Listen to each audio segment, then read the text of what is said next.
Pero bueno, vamos a nuestro primer entrevistado, porque estas últimas jornadas, esta semana, el Gobierno Nacional dictó nuevas normas, la disposición 21-2022, denominada Radar, y la resolución 26/22, vinculada a las licencias no automáticas para la importación. Y para entender de qué se trata, estamos en contacto con un especialista, el señor Joel Cabezzali, director de JIC Comex. Buenas tardes, Joel, ¿cómo estás? Darío Ríos te saluda. Hola, ¿qué tal? Buenas tardes, Darío, ¿cómo estás? ¿Cómo anda toda la audiencia? Un saludo para todos. Bueno, muy bien, muchas gracias por atendernos. Y todos ya sabemos a esta altura que el gobierno le faltan dólares, necesita juntarlos, y en este contexto entiendo que se dan estas limitaciones o estas trabas de alguna manera por definirlas para importar, ¿no? Contanos un poco qué implican estas medidas. Exactamente, bueno, como bien decís, esta semana que transcurrió, el gobierno sacó una disposición que es la 21-2022, como bien dijiste, que lo que hace es una creación de una base integral de fiscalizaciones destinada a centralizar las denuncias de irregularidades en compras y ventas al exterior. Bien.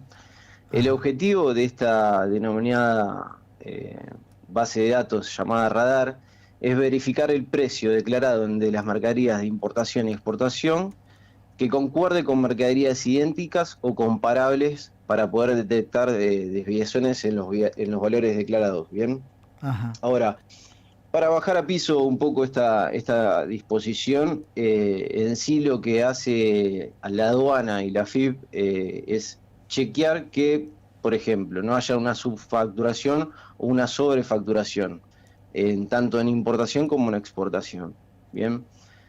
Pero esta es un nuevo mecanismo que sacó la FIP, pero también la más importante para mí es la resolución 26 del 2022, que lo que hizo fue pasar muchas posiciones arancelarias que tenían licencia automática a no automática. ¿Qué significa esto? Que, por ejemplo, del 70%, un estimado que tenían licencias automáticas, ahora se bajó esas posiciones arancelarias a un 59% y un 41% pasó a licencia no automática.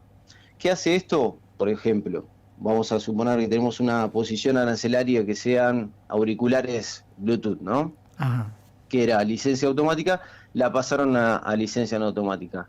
¿Qué implica esto? Que se demore la aprobación de la CIMI. ¿Bien?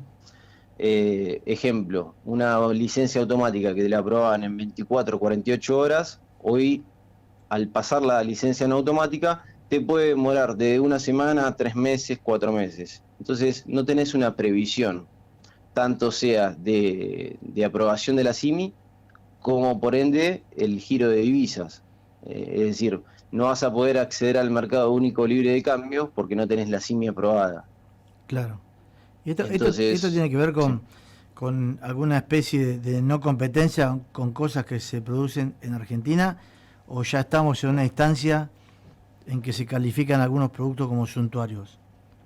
Sí, en realidad el gobierno fue pasando muchas posiciones arancelarias que eran licencias automáticas no automáticas, y el fin en realidad es proteger la industria nacional, sí, Ajá. pero también eh, vamos a suponer, por ejemplo, nosotros tenemos como cliente a un importador que trae sillas metálicas y depende solamente del importado.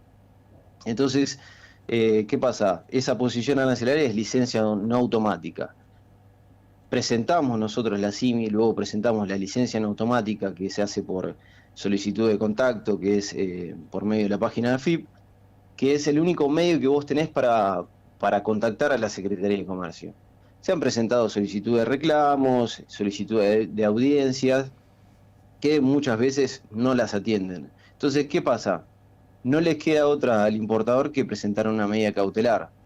Por ende, eso hace que pagues a un abogado, presente esa medida cautelar y puede que te la aprueben. Si te la aprueban, ahí directamente vas a poder importar. Pero vamos al ejemplo que te decía del importador. Si depende solamente del importado, hay veces que te tardan 6 meses y ese importador no tiene stock para salir a vender y depende solamente del importado, tiene que bajar la persiana con los empleados que tenga en la fábrica o en su depósito. Entonces, esto hace que no tengas una previsión de nada. Y más allá de estas disposiciones y resoluciones que sacaron, hoy en día existen otras trabas, como por ejemplo los cupos del Banco Central. Me pasó hace poco con un cliente que importó en su momento una máquina cosechadora y quería traer un despalillador, que es un producto, es una parte de esa máquina. El banco mismo no le dejaba girar los dólares, porque él le decía que no era un bien de capital. Entonces, también tenés el tema de los bancos que al no estar muy duchos, digamos, en el tema, por las nuevas comunicaciones que van sacando prácticamente todos los jueves, van sacando comunicaciones del Banco Central, que mueven continuamente las... la previsión que vos tenés para poder girar. Ejemplo, si vos tenés un bien de capital, vas a poder girar, por ejemplo, un 80% y el 20% contra el despacho de importación. Y eso se suma no solamente a eso, sino que hoy en auge está el tema de las prórrogas de las CIMIS. Por ejemplo, vamos a suponer, las CIMIS tienen 180 días, ¿sí? De vigencia. Y a los 90 días vos tenés que presentar una prórroga. ¿Quién te la prórroga esa prórroga? La Secretaría de Comercio. Hoy en día, muchos colegas que tenemos estamos en el mismo tema porque que no aprueban esa prórroga. Por ende, vamos a suponer, pudiste girar, te aprobaron esa SIMI, te aprobaron la licencia en automática, pudiste girar los dólares, pero cuando vas a embarcar esa mercadería, vamos a suponer que pasaron los 90 días o 75 días, que es el momento que vos podés presentar la prórroga, y no te la aprueban. ¿Qué pasa? Vamos a suponer que ya está en el agua esa mercadería. Claro. Cuando arribe la carga, no podés hacer el despacho. Es decir, no podés presentar esa SIMI, convertirla en un IC04. Un IC04 es la importación a consumo con documento de transporte. Entonces, ¿qué significa eso? Que se pague un extra costo en la terminal o el depósito fiscal. Entonces, no hay una previsión, después tenés problemas para coordinar los turnos con las terminales portuarias, ejemplo, Terminal 4. Está muy complicado la coyuntura actual. Joel, ¿cómo estás? Te saluda Gabriel Ríos Malán. ¿Qué tal, Gabriel? Un gusto. Un gusto. Te quería consultar en esto de poder determinar la sobrefacturación de importaciones, qué tan simple es para hacerlo, porque tenemos el caso de lo que sucedió con las placas para minar criptomonedas, que al final no era tan así. ¿Eso se puede determinar o es muy complicado?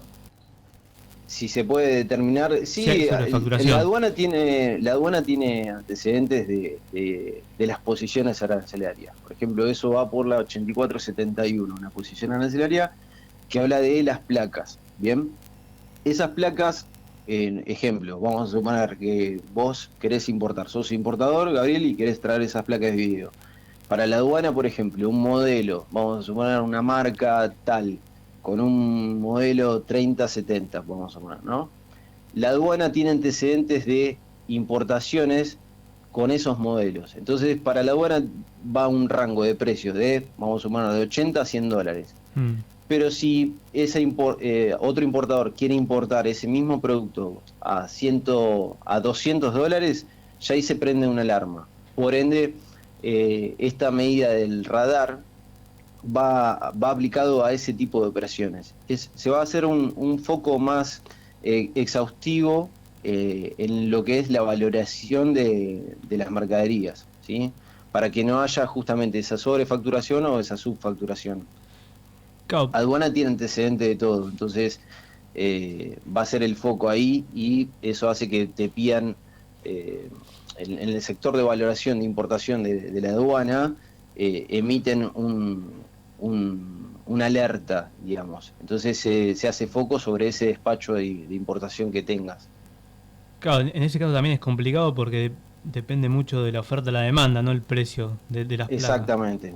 También, sí, hoy en día, como ha habido muchos cambios en las criptomonedas, por ahí las placas de video han bajado mucho el precio, porque dejó de ser tan rentable como antes. Entonces los precios por ahí que te da un chino no eran los mismos que hace 6 meses, por ejemplo. Pero bueno, ahí... Sí, termina por favor. Pero bueno, digo, aduana también te puede pedir un antecedente de otras importaciones de que hayas hecho sobre el mismo producto, o te puede pedir la salida de exportación. La salida de exportación es, digamos, el documento que tiene la exportación del chino o del país que sea hacia Argentina. Ahí te quería preguntar si hay algunos productos por ahí que sean más de uso simple, cotidiano en el trabajo, que hayan quedado ahora involucrados en las no automáticas. Sí, hay varios productos. Por ejemplo, lo que se está viendo ahora son posiciones arancelarias como las hidrolavadoras, los palos y pelotas de golf, esquíes, patines de hielo, freidoras y cacerolas, pilas, lámparas LED, impresoras, netbooks, que bueno, impresoras y netbooks hoy en día son un producto esencial, más Sí. que nada, por ejemplo, con el tema de las netbooks, por ejemplo, para el tema del Zoom, las reuniones virtuales. El teletrabajo, Entonces, ¿no? claro, exactamente, el teletrabajo. Entonces, se sacan, yo creo, nuevas resoluciones sin tener en cuenta mucho de este trasfondo, ¿viste? Claro. Y una alerta que se me encendió a mí cuando vos dijiste que mucha gente que depende o trabaja en importaciones y se queda sin stock podría cerrar la persiana, ¿no? Eso Exactamente, sería una nos pasó consecuencia también muy negativa. que de diferentes importadores de válvulas, por ejemplo, esférica, no le importaban una CIMI hace 9 meses. Claro. Entonces, vos imaginate como empresario, tenés empleados que tenés que pagarle a principio de mes, entonces dependés pura y exclusivamente del importado. Entonces, a veces no se pone el foco en esos detalles, que no son detalles, son cosas muy importantes, porque tenés que Claro. cerrar literalmente la persiana si dependés del importador. Pero hay varias cosas que las hacen más que nada por un tema de que no tienen divisas. El Claro. Banco Central nuestro, lastimosamente, tiene muy pocas reservas y por eso hacen y sacan resoluciones continuamente para impedir este mercado, acceder al mercado único libre de cambios, que es el MULC. Y esta situación vos decías de todas las semanas, creo que dijiste los jueves puntualmente, Ujú. salen nuevas resoluciones. ¿Cómo se puede trabajar así? O sea, para Y ustedes es complicado y para la todos, verdad ¿no? que es difícil, la verdad que es difícil porque tenés que estar continuamente leyendo el boletín oficial. Nosotros lo leemos, pero hay veces que las resoluciones o comunicaciones son muy técnicas. Sin ir más lejos, nosotros tenemos consultas con el centro despachante de aduanas, que tiene una asesora que se llama Silvana Gómez, que es baja a piso, digamos, todas las comunicaciones del Banco Central, porque ¿qué pasa? El día 3 del 3 de este año sacaron una nueva comunicación, una nueva comunicación que es la 7466. ¿Qué es lo que hace esa comunicación? Es que te restrinja el acceso al mercado único libre de cambios. Vos, por ejemplo, querés importar. Para poder importar tenés que tener un cupo, ¿sí? Hay dos cupos. Uno es el tema del CEF, que es la capacidad económica financiera que tiene el importador, y el otro cupo es, ejemplo, tenés 1.000.000 pesos de CEF. Bueno, si Ajá. vos querés presentar una CIMI, vamos a suponer que tenemos 1.000.000 pesos, vamos a hacerlo a tipo de cambio oficial, vamos a hacerlo a 150, por ejemplo. Tenés 1.000.000 pesos, dividido 150 te da $6.666. Ese cupo es el que vos tenés para importar de CEF. Ejemplo, si vos tenés una máquina ya de $10.000, ya esa máquina vos no la podés importar. ¿Bien? Porque ahí tenés la primer traba. Claro. Ahora, Después está el cupo, del Banco Central, que es con esta comunicación, la 7466, que, para que te des una idea, ya va más de 250 páginas en texto normalizado. ¿Por qué? Porque fueron sacando todos los jueves o diferentes días nuevas comunicaciones. Entonces, ¿qué hace eso? Que vayan sacando una nueva comunicación que pise la otra. Pero esa que pisaba te modifica el artículo 1 de la disposición anterior o de 3 comunicaciones anteriores.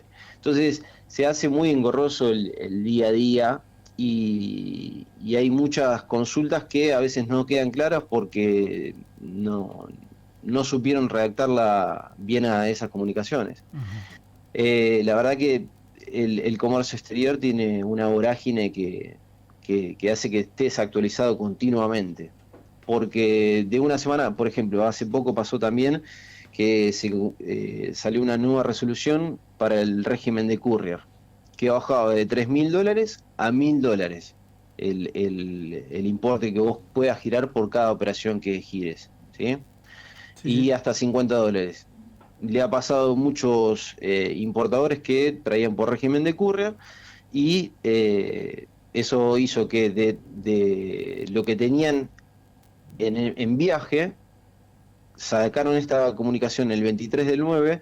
Si a vos te llegaba el día 23 mismo, bueno, vos tenías que hacer despacho de importación. Lo que se llama, viste, que le dicen, no, me quedó esta mercadería retenida, bueno, necesitas hacer despacho. ¿Por qué? Porque pasan de régimen courier a régimen de carga general. Por ende, si a vos te pasan de régimen de courier a carga general, necesitas un despachante y hacer una SIMI y presentar el despacho. Entonces, imagínate, esto te estoy comentando en estas últimas semanas lo que pasó. Claro. Imagínate todos los días y hace meses que venimos con estas comunicaciones y resoluciones, ¿viste? Claro. Joel, y en relación a otros países, ¿también pasa esto de que haya medidas todo el tiempo, todo tiempo trabas, o esto pasa acá nada más? No, la realidad es que, por lo que tengo entendido, no pasa tanto porque tienen diferentes mecanismos que no... ejemplo, nosotros, mi socio fue a la Feria de Cantón, ¿no? Hace unos años, y había un colombiano que le decía, bueno, anotame esto, apuntame esto que queremos comprar, y mi socio le preguntaba, pero ustedes no tienen trabas, no tienen que una aprobación. No, allá es libre comercio. Entonces, yo no digo que sea así, pero que haya un libre comercio, porque también entiendo que va a afectar a la industria nacional, ¿no? Pero no hay está todo muy... ¿cómo te puedo decir? Está muy mal manejado, ¿viste? Toda la operación las operaciones de importación como exportación. Entonces esto hace que no tengas una previsión de nada. Es lastimoso porque se cortan muchos trabajos, porque, por ejemplo, si vos, siendo importador, no podés girar o no te aprueban la SIMI, por ende no vas a tener operaciones. Y el trabajo del despachante también depende de eso. Si vos tenés muchos clientes que son importadores, se corta un poco. Y si tenés exportaciones, ahí no se complica tanto, pero también pasa que en otros países, por ejemplo, vos me preguntabas, si pasa en otros países, por ejemplo, en otros países no pasa que haya una retención o un derecho de exportación. Es más, existen subsidios a los exportadores. Entonces, ¿qué hace eso? Que no seas competitivo, por ejemplo, con tu par de Brasil, porque el mismo producto, el brasilero, al no tener retenciones o derechos de exportación, hace que el producto que vos vendas al exterior sea mucho más barato. Entonces, en esa competencia salís perdiendo. Y al salir perdiendo se van cortando mercados. Claro. Sí, se van perdiendo mercados. Exactamente. Joel, pero bueno, no maten al mensajero. No, por favor. Solamente les comento cómo es la realidad de nuestras operaciones hoy en día. Sí, la idea es esclarecernos y esclarecer a la gente que nos escucha. Así que está perfecto tu análisis y tu explicación. Bueno, gracias. Joel, te agradecemos mucho estos minutos que nos diste en el medio del fin de semana largo, está todo el mundo por descansando. favor. No, por favor, seguimos trabajando igualmente, así que no hay problema por eso. Estamos en la misma entonces. Sí, por supuesto. Bueno, te mandamos un gran abrazo, Joel. Bueno, muchas Esperamos gracias, Darío. seguir en Gracias, contacto. Gabriel. Dale, por supuesto. Abrazo grande y saludos a toda la audiencia. Gracias. Bueno, escuchamos hasta luego. Tuvimos esta explicación de las normativas nuevas para la importación dictadas por el gobierno nacional, en la palabra de Joel Cabezali, director de J&C Comex.